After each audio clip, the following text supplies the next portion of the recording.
নোয়াখালী জেলার বজরাতে আছে আমরা এখন। বজরা শাহী জামে মসজিদ, এখানে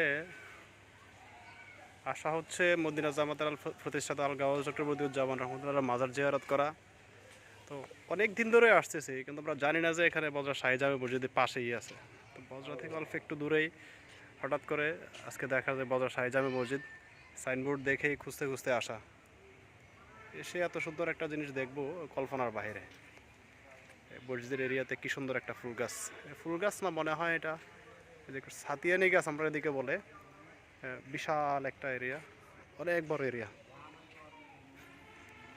তার পূর্ব পাশে একটা দিঘি আছে, তবে অর্ধেক সব ভরাট করা, কি কারণে সঠিক জানি না।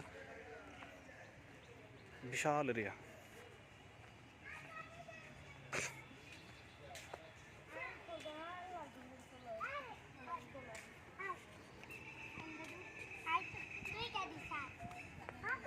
বিশাল একটা দিঘি,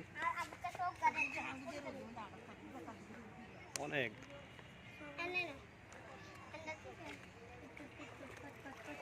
বিশাল একটা দিঘি, কিন্তু মাঝখান দিয়ে এটা এরকম ভাবে ভরাট কেন করা হয়েছে সেটা সঠিক জানি না। কারো লোকও পাচ্ছি না, কারোর সাথে কথা বলতে পারতেছি না। অনেক বড় দিঘি।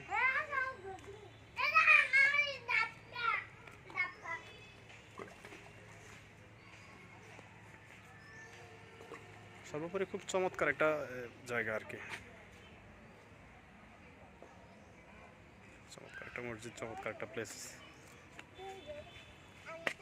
খুব সুন্দর।